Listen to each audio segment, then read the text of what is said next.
At my age, you'd think life couldn't throw me any more surprises. But when Maya showed up at my door, it wasn't the reunion I'd been praying for. It was the beginning of my worst nightmare.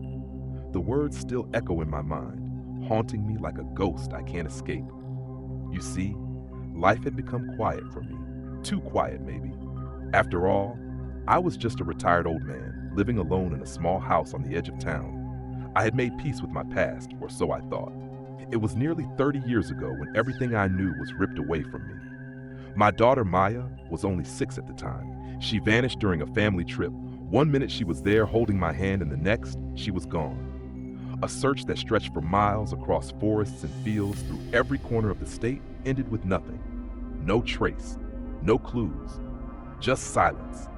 And in that silence, my marriage crumbled. My wife couldn't handle it, and who could blame her? I couldn't. I couldn't even look at the empty chair at the dinner table without feeling the weight of her absence. So I did the only thing I could think of. I shut myself off. Moved here to this quiet town where no one knew me and no one could ask about Maya. But then one evening, it happened. A knock at the door. It was her. Or at least she looked like her. Maya, grown up now, standing on my doorstep like some cruel reflection of a past I could never undo. I froze. My heart leapt in my chest, but something in the pit of my stomach told me to turn around, slam the door, and never look back.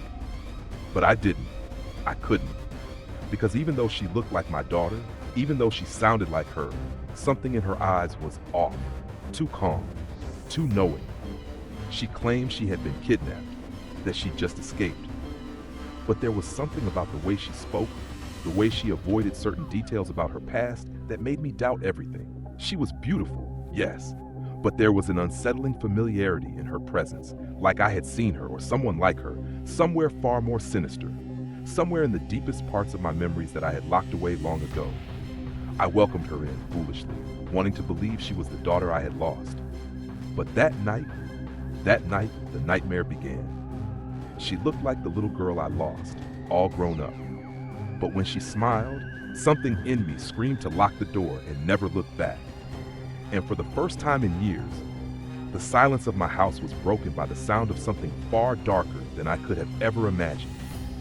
You see, Maya's disappearance wasn't just a tragedy. It was the end of everything I had known. My wife, her mother, had been devastated. We both were. But grief does strange things to people, and we couldn't find our way back to each other after that. We both carried the guilt, Todd, the questions, and the darkness that lingered like a shadow. I lived through decades of it, buried in regret. What could I have done differently? Where had I gone wrong? What if I had seen something that night, heard something, but no answers came? I was left alone with my memories in a quiet life I had learned to accept. I thought I had buried it all until she knocked on my door. It was a normal evening, or at least it should have been. The sky was dimming, the air cooling as I sat in my armchair watching the world pass by from my window. That's when I heard it, a knock, soft, hesitant, but insistent. I opened the door, half expecting it to be a neighbor or some local kid selling something. Instead, there she stood, Maya. She was in her late 20s now, a woman with a kind face, yet those eyes, those familiar eyes, sent a chill down my spine. She was taller now, more mature, but every inch of her was my daughter. She told me she had been kidnapped as a child, that she had escaped just recently. But there was something about her story, the holes in it, the details she avoided, the way she couldn't recall her life before a few years ago, and yet she knew everything about me, about my family, about the house. I wanted to believe her. I wanted to hold her and say everything would be all right. But when she smiled, when that smile spread across her face, so eerily like the one I remembered, it was as though something inside me screamed for me to lock the door, step away, and never let her in. But I didn't. I couldn't. And so began the nightmare I could never escape. I had spent decades haunted by her absence, the void of a daughter lost to me before she could even really live. For years I had lived alone, keeping to the edges of town, hoping for a quiet, uneventful life. But Maya's return shattered the stillness. It wasn't a knock on the door that night. No, it was the kind of entrance that freezes the blood in your veins, the kind that makes you question every memory, every decision you've ever made. I hadn't seen her in over 20 years, How could I have known what had become of her? Or worse, who had become of her? It was on a chilly evening when she appeared. The sun had long since set, and there I was, sitting in my recliner, a glass of bourbon warming my hand. I thought it was a neighbor at first, someone needing a favor or asking for a moment of my time. But when I opened that door, everything inside me knew, before she even spoke her name, that something had gone terribly wrong. She stood there in the dim porch light, her face half shadowed, but even so, it was unmistakable. It was Maya, or someone who looked exactly like her. Taller, yes, more grown, but still there was something about her, familiar in the way she held herself. She told me her name almost casually, as if we had never been apart. "I'm Maya," she said, and that was all. She didn't sound like a woman who had been lost, a woman who had endured 20 years of searching. She didn't act like a daughter desperate to reunite with her father. No, her eyes, those eyes, they didn't match the girl I remembered. They were too cold, too empty, but I couldn't deny the shape of her face, the curve of her jaw, the features of my lost child. How could I? I had to believe it. I wanted to. It all started out so normal, at least at first. She charmed me with her presence, her beauty. It felt too easy, like it was supposed to be this way, like she was supposed to come back. We sat together, I poured her a drink, and we spoke as though no time had passed. She told me a vague story about being kidnapped as a child, held in captivity by strangers. It didn't make sense, not fully, but she sounded sincere, and that made me want to believe her. I wanted to believe everything she said, but there were things about her that felt off. Little things, things I couldn't ignore. When I asked her about her childhood, about the family photos on the wall, she grew uncomfortable, too uncomfortable. She avoided looking at them, like they were somehow dangerous. I thought it was strange, but I chalked it up to the trauma of her story. After all, who could blame her for not wanting to remember? But then, there was that night, that damn night. I woke up in the dead of night. Something made me stir, a feeling I couldn't shake. And when I opened my eyes, there she was, Maya, standing outside my bedroom window, just staring into the forest. I couldn't see her face, just the silhouette of her figure, motionless. For a long moment, she didn't move, not a single breath, not a blink of an eye. She was there, frozen. I called her name softly, no response. I got out of bed, went to the window, and called her again. She finally turned to me, but there was something wrong about the way she looked at me. There was no recognition in her gaze, no warmth. She looked almost empty. I asked her what she was doing out there in the cold at that hour. She just shrugged. "I don't remember being here," she said, like it was the most normal thing in the world. It wasn't just that. I started to notice more things. The way she laughed at the wrong times, her laughter wasn't right. It was too loud, too sharp, as if she was mocking something no one else could hear. And she refused to touch anything metal. Forks, knives, even the doorknob. She wouldn't touch them. I didn't want to believe it, but I couldn't ignore it any longer. This wasn't my daughter, not entirely. And then, that day when I went into the attic, looking for old boxes, I found something, a photo of my grandmother holding a little girl in her arms. The girl looked exactly like Maya, same hair, same smile. But this photo, it was old. It was from 1910, the same birthmark on the little girl's arm. That same damn birthmark. It didn't make sense. It couldn't make sense. How was it possible? This was no coincidence. I thought I was losing my mind. But Maya, she didn't deny it. When I showed her the picture, she didn't flinch, didn't even bat an eye. She simply smiled that cold smile of hers and said, "It's always been this way, Dad. You just never knew." That's when I realized, this wasn't my daughter, not anymore. I've never been one for believing in superstitions, ghosts, or anything that didn't have a solid explanation. But when Maya stood in front of me, that strange photo in my hand, I realized I didn't have the luxury of rationality anymore. The air in the room felt thick, as though time itself had stopped moving. And there she was, Maya, standing at the edge of my vision, like she was waiting for me to finally understand. I could feel my heart racing, but I couldn't speak. The photo in my hands was like a weight, pulling me into something I wasn't prepared for. It was the picture of my grandmother holding a little girl on her lap. The resemblance to Maya was undeniable. Same deep, dark eyes, same delicate, almost ethereal features. But the strangest thing? The girl in that picture had a birthmark, a mark Maya had on her wrist. The same one. Maya, I whispered, voice hoarse. This doesn't make sense. This picture, it was taken in 1910. You can't be. Her lips curled into a knowing smile. She didn't look surprised. She didn't look like the little girl I once held in my arms. This woman, this thing, was different. Her eyes locked onto mine, intense and unblinking. It's not what you think, Father, but it's the truth. I wanted to drop the photo to throw it away, but my hands wouldn't listen. It felt like the past had reached out from the black abyss of time, grabbing hold of me with icy fingers. You've always known there was more to your family than what you could see, she continued. The pact made by your ancestors, long before you were born. It's why I'm here, to claim what's mine. Her voice was soft, too soft, and it sent a chill down my spine. She didn't look like she was joking. Her words hung in the air, thick with something ancient, something I couldn't understand. What was she talking about? A pact? Who would make such a deal? And with who? I stared at her, my mind racing, trying to make sense of it all. My daughter, my sweet Maya, was supposed to be dead. She was lost in the forest, snatched away from me. I had spent years mourning her, regretting everything. I had hoped she'd just been a casualty of some random accident. But now, standing in front of me, claiming something so impossible, I had to face the terrifying truth. She had never been the little girl I had lost. Maya? I choked out, trying to steady myself. What do you mean? What's this pact? Why are you here? She stepped closer, her eyes flickering with something dark and unfamiliar. There was no love in them now, no trace of the little girl who had once depended on me. Instead, there was something cold, something older. The pact, she said, her voice lowering to a whisper, was made when your family desired more than just wealth or power. They wanted eternity. I could feel my blood run cold as the words sank in. Eternity? What was she talking about? Eternity wasn't something anyone could ask for. And then it hit me. She wasn't human. She had never been. You see, she continued, it wasn't just any ancestor who made this pact. It was your great-grandfather, someone you would never have thought capable of such a thing.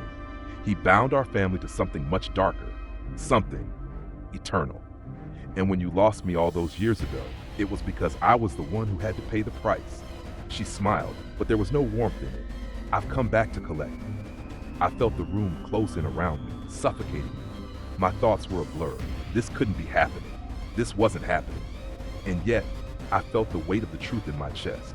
There was no denying it. The girl before me, this thing, was my daughter, but not in the way I had ever known. Suddenly, I wasn't just terrified for what was happening right now. I was terrified for everything I had ever known. How many lies had I been living? How many secrets had my family hidden, buried deep in the shadows? She turned away from me, her movements too fluid, too unnatural, and then something strange happened. A soft whisper danced in the corners of my mind, like a breeze across my skin. You don't understand, she whispered, her voice an eerie rasp, but you will soon enough. From that moment on, everything changed. The house that had once been my sanctuary, the place I had sought peace, became a place of endless torment. I started seeing things, shadows that didn't belong, shapes that flickered and vanished when I turned my head. One night, I woke to the sound of my door creaking open. I lay in bed, heart pounding, waiting. I wasn't sure if I was imagining it. Then I heard her voice, a soft murmur, almost a sing-song chant. It wasn't Maya, not entirely. Her voice was distorted, like it was coming from somewhere else, somewhere deeper. I sat up, my legs frozen, unable to move, unable to breathe. It wasn't just her voice, it was her presence. It felt like something was wrapping around my throat, squeezing tighter and tighter with each passing second. The door slammed shut. I could feel my pulse quicken as the darkness in the room thickened. The shadows, they weren't just shadows anymore. They were alive. They moved across the walls, shifting and curling like serpents. My breath caught in my throat. This wasn't a dream. It was real. All of it. The whispers never stopped. It was like someone was always near, speaking in a language I couldn't understand. I tried to ignore it, to tell myself it was all in my head, but then it happened again. One evening, I looked out of the window. Something made me do it, a feeling in the pit of my stomach, a dread that I couldn't shake. And there she was, standing in the dark just beyond the edge of the forest. Maya. She was staring at me. Her back was to me, but I could feel her eyes burning into my skin. Maya? I called out to her, voice trembling. She didn't respond, but when I blinked just for a second, her head turned. Her eyes didn't just look at me, they pierced me. And in that moment, I saw it. The reflection of her face in the window was not hers. It was twisted, contorted, something monstrous and unnatural. I stumbled back, my hands shaking. I didn't know what to believe anymore. She was not the daughter I had lost. She was something else, something far darker. The next night, I heard a sound I couldn't ignore, a soft humming. It was the lullaby my wife used to sing to Maya when she was little. The lullaby I thought had been lost forever with her. But Maya was humming it. She was standing in the hallway outside my bedroom, humming that song with a strange, cold smile on her lips. "Why are you doing this?" I asked, my voice shaking with fear and anger. "What do you want from me?" She looked at me, and for the first time since her arrival, I saw something in her eyes that made my blood run cold. There was no trace of the child I had loved, no trace of the girl I'd lost. What I was looking at now wasn't my daughter. "I want what's mine," she whispered, her voice no longer human. The words echoed, distorting as they left her lips. "And you can't stop me." The room seemed to darken, and I could feel something stirring, something not from this world, not from any world I understood. The nightmares had just begun. There comes a moment in every life when the past you thought was buried comes knocking at your door, and you wish with every part of your soul that you could just turn away. But you can't. You never can. That night, I realized it wasn't just Maya at my door. It was the curse I'd been running from for decades, and it was coming for me. I had never believed in the supernatural. I wasn't one to chase ghost stories or engage in talk of spirits and demons. But in that moment, when the walls of my home felt like they were closing in, and the air turned thick with something otherworldly, I knew this was real. The things I'd been ignoring, the strange signs, they all led to this. Maya. I hadn't wanted to go to the historian. I thought it was just another excuse to explain away the bizarre behavior. But what else could I do? I couldn't live with the uncertainty anymore. Maybe, just maybe, the answers lay in the pages of some old dusty books. And so, with an uneasy heart, I made the call. Her name was Evelyn Carter, a local historian. She had been doing research on the old families in town, and I was hoping, praying that she might have some clue, something to explain the madness unfolding in my home. She agreed to meet me at the library, where she spent her days buried in records. As soon as I walked into the library, she didn't even need to ask why I was there. She looked up from her desk, her eyes heavy with the weight of what I was about to hear. "You're not here for history lessons," she said, her voice calm but weary. "You're here for the truth." I didn't know how to respond. How do you even ask about something like that? But I needed answers. I was desperate. "You're right," I said, sitting across from her. "I need to know what's happening to me, to Maya." Evelyn sighed and slid a thick, yellowing folder toward me. "What I'm about to tell you is not something you'll want to hear. But you need to understand. Your family's history is dark, and it's why you're living through this nightmare." She leaned in, lowering her voice. "There was a pact, one made long ago, when your family still had power and influence over this town." Her fingers traced the edge of an old photograph. "In exchange for wealth, a future generation was offered up. Your daughter, Maya, is that offering." My blood went cold. I could barely breathe. The words too much to process. I wanted to laugh. It couldn't be real. But as Evelyn continued, my disbelief shattered. "Your ancestor, a man named Ezra Calloway, sought a spirit to gain control of the land, to amass wealth beyond imagination. But the spirit demanded a price, a soul, and that soul would be a descendant, someone tied to the bloodline." I struggled to keep my composure. I was barely holding it together, but Evelyn's words kept coming, each one a blow to my sanity. 80 years ago, Maya was chosen. She was marked for the curse, and she's here now because her time has come. She is the debt your family owes. I felt a chill crawl down my spine. This couldn't be happening. Maya, the sweet little girl I once held in my arms, this was what she had become? The embodiment of some ancient deal? The realization hit me like a punch to the stomach. I thought I had lost my daughter to a terrible accident, But now, it seemed, she had been taken as part of something much darker, much older. "How do I stop it?" I asked, my voice trembling. Evelyn leaned back in her chair. "There's a ritual. It can break the curse, but it won't be easy. It requires the banishment of the spirit, Maya, but the price is steep, a personal sacrifice, and I'm not sure if you're ready to pay it." I didn't care about the cost. I just wanted to get Maya out of my life, out of my house. I would do anything, no matter what it took. I left the library feeling like I was walking through a fog. I had answers, yes, but they were answers I didn't want.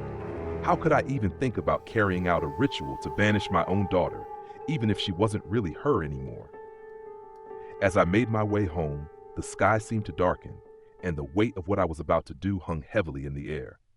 When I reached the front door, I hesitated, my hand hovering over the handle. I wasn't sure what to expect when I walked inside, but what I found was worse than anything I could have imagined. Maya was standing in the living room, her back to me, staring out the window. The faint glow of moonlight illuminated her features, but something about her still felt off. Her posture was stiff, unnatural, and she didn't even flinch when I stepped inside. "You're home," she said, her voice barely above a whisper. It was almost too calm, too composed. "I've been waiting for you." A shiver ran through me as I took a step back. The room felt colder, the walls closing in as the weight of what I had done pressed heavily on my chest. I knew I couldn't escape it. Not anymore. There was no running from what had been unleashed, what I had let into my life. But that didn't stop me from trying.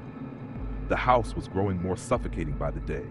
Every room felt like a cage, and I could feel eyes on me from every corner. A few days after Maya's unsettling behavior had escalated, I decided I needed help. I couldn't face whatever she had become on my own. I found an old historian in town, someone who had heard whispers of my family's past. His name was Robert, an aging man with an air of desperation about him, as if he, too, had been running from something for far too long. The moment I mentioned Maya, I saw something shift in his eyes, like he'd already known everything I was about to say. "You need to listen carefully," he warned me, his voice low and hushed. "What you're dealing with, it's no simple ghost. It's a curse that's been festering for generations, a pact made by one of your ancestors. I know of it, but I never thought it would reach this far." The room smelled of old books and dust, and Robert spread out faded papers on his desk as he spoke, pointing at faded ink that barely resembled words anymore. "In exchange for wealth and power, your ancestor offered the future of the family. It was a ritual, a sacrifice. The spirit you see now, the one who calls herself Maya, is the embodiment of that debt. She is not your daughter, not the child you remember." I stood there, unable to breathe. My chest tightened, the room felt smaller, darker. This couldn't be real, could it? How could any of this be true? "She isn't human, not anymore. She's bound to you, to your bloodline. She's here to claim what was promised, and she won't leave until she has it," Robert continued, his hands shaking as he folded the papers. "But there's a way to undo it. There's a ritual that can banish her, but it will come at a great cost to you." The weight of those words sank into me like lead. What was I supposed to do with this? I had already lost so much, and now I was supposed to risk everything again? "You must sever the bond completely," Robert said, his gaze piercing. "Destroy something that symbolizes your connection to her. Only then can she be cast away, but there's no guarantee that you'll survive it." Leaving Robert's office, I felt numb. How could I banish her? How could I destroy something tied to my own flesh and blood? But I had no choice. I had to try. I knew I was running out of time. The moment I stepped back into my house, it felt wrong. The air itself was thick with something I couldn't name, but I could feel it in every corner of the room. Maya was out there somewhere, watching me. I knew she was close. I didn't sleep that night. I waited in silence, pacing, waiting for the right moment. The walls seemed to breathe with me, the house groaning under the pressure of the tension that filled it. But when I finally tried to leave, when I tried to walk away from it all, I found that I couldn't. I had barely made it to the front door when the world around me began to shift. The lock refused to turn. I tried again, harder this time, but the door wouldn't budge. Panic began to creep in. I turned to the windows. They were all shut tight. Outside, I could see nothing but the unbroken darkness of the forest surrounding the house. And then the lights went out. Every single one of them. It wasn't just the lights. My phone, my computer, all of it was dead. No signal, no power, nothing. It was then that I realized she had done it. Maya had sealed me inside. I sat in the darkness, the weight of my decision crashing down on me. I had tried to leave. I thought I could escape, but she had blocked me in. Somehow she was watching me, her presence pressing against me from all sides. I could feel it in my bones, in my skin, and I knew there was no leaving. Then, as I sat there, hearing only the sound of my own breath, she appeared. Maya, or whatever she had become. She stepped into the room, her footsteps unnervingly silent. Her eyes were dark, too dark, and when she spoke, her voice was no longer the voice of the girl I once knew. It was guttural, echoing, like something ancient that should never be heard. "You're trying to escape, aren't you?" she asked, her tone cold, a twisted smile tugging at her lips. "You don't understand, do you? I'm not here by accident. I came because of the pact. I came to claim what was promised to me. I came to claim you." That was when she did it. The smile stretched wider, her form flickering like a shadow, as though she was not entirely real, not entirely there. "You can banish me," she said, her voice sweet, almost loving. "But if you do, you'll lose everything. All of it. You'll lose everything you hold dear. The moment I leave, everything connected to you will unravel. Every person you love, every person you've ever known, will vanish. You'll be alone, just like you always were." She took a step closer, her presence suffocating, her breath foul with something old and rotten. "But there's another choice," she continued. "Let me stay. Let me fulfill the pact, and I will be yours, Father, forever." Her hand reached for mine, cold and clammy, but before I could react, I felt a terrible weight pressing on my chest. I could hear whispers now, voices that weren't there before. My mind was breaking apart, and everything inside me screamed to end it. But I couldn't. Not yet. "What do you want from me?" I managed to say, my voice hoarse with fear. She smiled again, too wide, too knowing. "I want everything, Dad," she said. "I want your soul, your life, and when I'm done, you'll wish you had never turned your back on me." It was too much. I was trapped, cornered by something I couldn't understand, something I never wanted to believe was real. But now, with Maya standing before me, offering a twisted ultimatum, I realized this was my nightmare, and I couldn't wake up from it. At my age, you'd think life couldn't throw me any more surprises. But as I stood in the dim light of the attic, staring down at the photo of my grandmother holding a child that looked exactly like Maya, I realized I had been wrong about everything. And what happened next? Well, it was the beginning of the end. I remember the night I decided to face this nightmare head on. I had no other choice. The historian's words echoed in my mind. The curse can only be undone with a ritual, but the cost will be high. I had no idea how high. Maya stood before me in the living room, her eyes wide and wild, a faint smile on her lips. She could sense what was coming. She knew what I was about to do, but I wasn't backing down. I was a man driven by the desperate hope that somehow I could save what was left of my soul. "You can't stop this," she hissed, her voice dripping with venom. "You think a little ritual will fix everything? You think you can erase the debt that's been growing for generations?" I had learned enough from the historian. This wasn't just some curse. This was a blood bond, a pact made by one of my ancestors who had, in exchange for wealth and power, given up the soul of a future family member. The debt had to be paid, and now Maya, my daughter, whether she was really Maya or something else, was the embodiment of that debt. I could see the distortion in her eyes. She was changing, subtly at first, but it wasn't long before I realized how deeply she had been altered. Her body seemed to warp, the skin on her arms stretching and pulling in unnatural directions. A terrible, guttural laugh tore from her throat. Her beauty, which had once been the only thing that kept me tethered to some semblance of hope, was now twisted and monstrous. The girl who had once been my little Maya was gone. In her place stood a creature, ancient, malevolent, and far beyond my understanding. "I'll destroy you. I'll destroy everything you've ever known." Her words were laced with promise, and for the first time, I understood the true meaning of fear. This wasn't just my daughter. This was something far worse, something ancient that had been living in the shadows of our bloodline. I had no choice. I had to go through with it. I had to stop her. I set the ritual altar in the center of the room, carefully placing the items I had gathered from the historian's instructions. Candles, herbs, ancient symbols drawn in chalk. The book with pages so old they practically crumbled at my touch. I was sweating, heart racing, each second feeling like an eternity.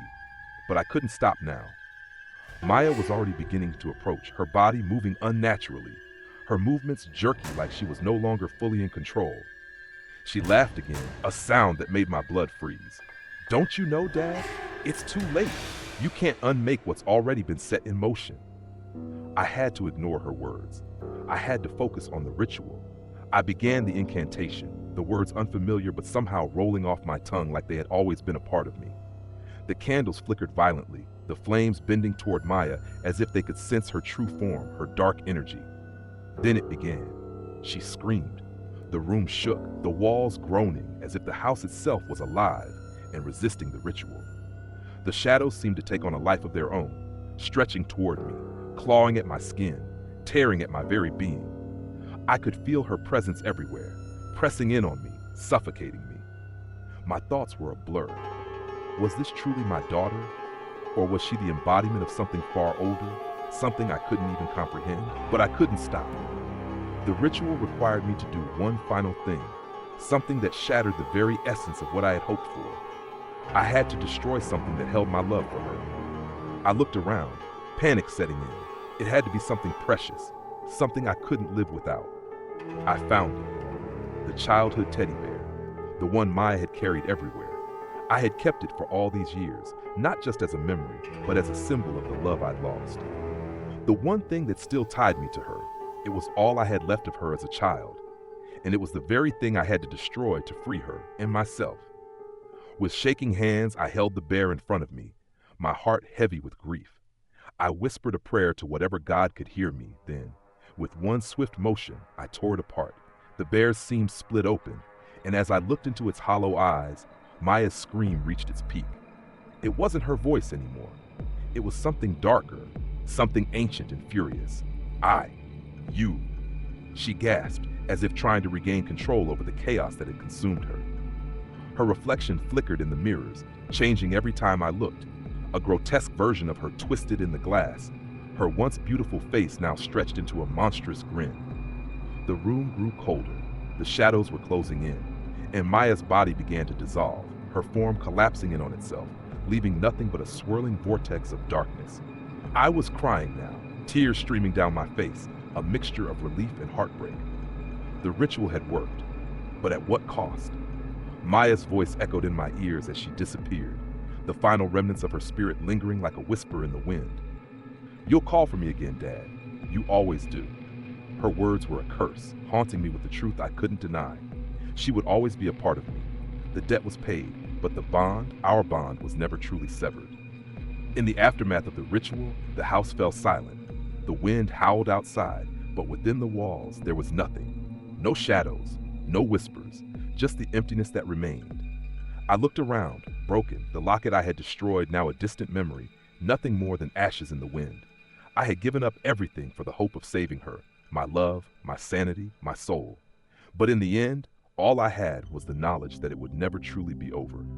Maya was gone. But in some twisted corner of my mind, I knew the truth.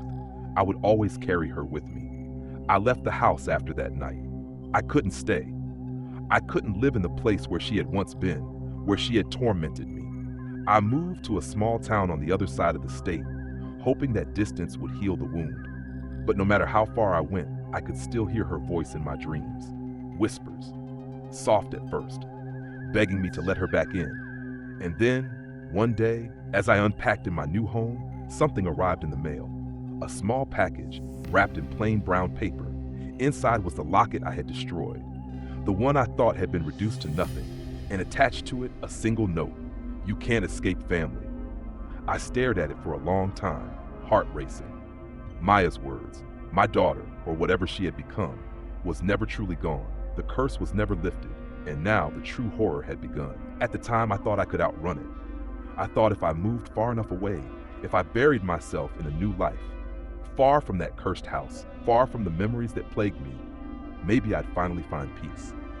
But as I stand here, staring out of this small window in this little house on the outskirts of nowhere, I know now that there's no escaping it. There's no escaping her.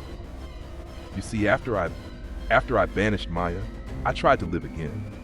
I tried to let go of the guilt, the fear, the haunting whispers of her voice that never seemed to stop. They say time heals all wounds. Maybe they're right. Maybe time does heal, but it also buries things, smothers them under layers of dust. The thing is, some things don't stay buried. They crawl back out, and you're never prepared for when they do. So I moved. A new town, a new life. It was quieter here, cleaner. No one knew me. No one knew her. The old me, the man who lost his daughter, was slowly fading away, replaced by someone who could almost believe he was living in peace. The nights were still, the mornings peaceful. But somewhere deep down, in the recesses of my mind, I knew better. It didn't take long for it to start again. At first, I thought it was just a dream. Maybe I had convinced myself that Maya was gone, that I'd won the battle. But there I was, waking up to the sound of a soft voice whispering my name. Dad! I'd turn over, my heart pounding, convinced that the nightmare had followed me here. But no, there was no one there, just the silence. And yet, that whisper, it lingered. It clung to me, like a shadow I couldn't shake. It wasn't the kind of voice you hear in a dream. It was too real, too alive. For weeks, I told myself I was imagining things. I tried to convince myself that maybe it was the isolation getting to me. Maybe it was just the remnants of my guilt playing tricks on me. But deep down, I knew that wasn't true. I knew because the voice didn't come at night anymore. It came in the middle of the day, softly, like a whisper in the wind. Dad! I'd hear it when I was out shopping. I'd hear it when I was sitting on the porch, staring at the setting sun. And then one evening, it was different. The air felt thick. The world felt wrong, like the sky was too close and the earth too heavy. I was sitting at my kitchen table when I heard it, louder this time, clearer, no longer a whisper, a call. Dad, why did you leave me? I jumped up, my heart hammering in my chest, and looked around the empty house. My breath caught in my throat. No one was there, but the voice, it had come from somewhere. I could feel it pressing on me, suffocating me. I didn't know what to do. I thought maybe if I moved again, if I packed my things and ran far enough away, I could escape it for good. But just as I reached for my jacket, there was a knock at the door. It was late, much later than anyone should have been out. And the knock, it was urgent, like someone needed to get in. I hesitated for a moment, but the knocking continued. Reluctantly, I opened the door, and there, standing on my doorstep, was a package. A small brown box with no return address, just my name scrawled in messy handwriting. I stared at it, confused. Who would be sending me something now, after all these years? I glanced around nervously, half expecting someone to jump out of the shadows. But no one was there, just the box. I picked it up with trembling hands and closed the door behind me. As I set it on the table, I noticed something odd. There was a weight to the box that felt too heavy for its size. I carefully opened the flaps, half expecting some sick joke.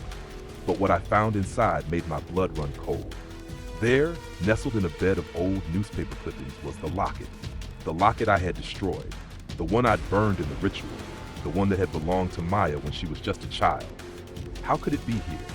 How could it be intact? My breath caught in my throat. It wasn't just the locket that was inside the box. There was a note. I picked it up with shaking hands, and my heart stopped as I read the words. You can't escape family. My hands went numb, and the note fell to the floor. The locket lay there, cold and shining, mocking me. The voice I had been hearing in my dreams was suddenly louder, closer. I could feel it right behind me. The air in the room grew thick, and the temperature dropped. I didn't need to turn around to know she was there. Dad! Her voice.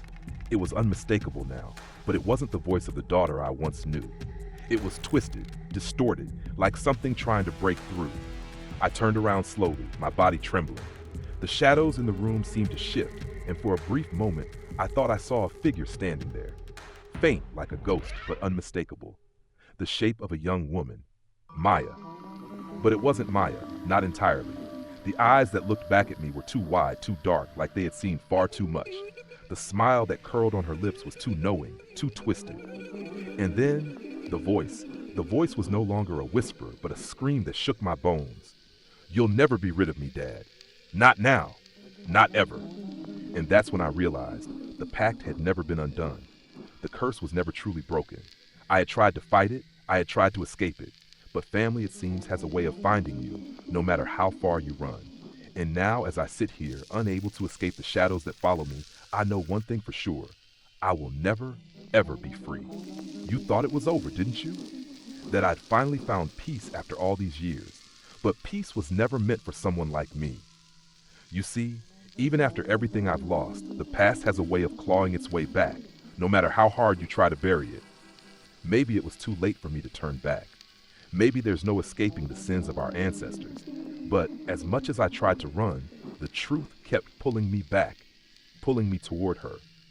That's why, even now, I still hear her, my Maya. Her voice, it echoes through my dreams, begging me to return to the house, to return to the curse. And no matter how far I go, no matter how many miles I put between us, I know I can never truly escape her. She'll always find a way. If you think you can escape the past, think again. What happens when the mistakes we make come back for us? What happens when the things we thought we had buried rise from the grave? That's the story I've lived. That's the nightmare I can't wake up from. But here's the thing. Maybe it doesn't have to be this way forever. Maybe there is someone out there, someone who will find a way to break the cycle. Someone who will walk where I walked, but will have the strength to step beyond it. Because if there's one thing I've learned, it's that nothing is truly set in stone. Not even curses. We all carry the weight of our pasts. We all have our shadows that follow us, but that doesn't mean we're doomed to walk in darkness forever. Maybe one day someone will find the key, the way to end this, once and for all. And maybe, just maybe, that person will be the one to free everyone. Free us from the chains of our ancestors' mistakes. Free us from the past that refuses to stay buried. So if you're listening to this and you feel that flicker of hope, no matter how faint, hold on to it. Maybe the day will come when someone breaks free. Maybe it's you, and maybe one day we'll all be free. Until then, remember, you can't escape family, but maybe, just maybe someday, someone will.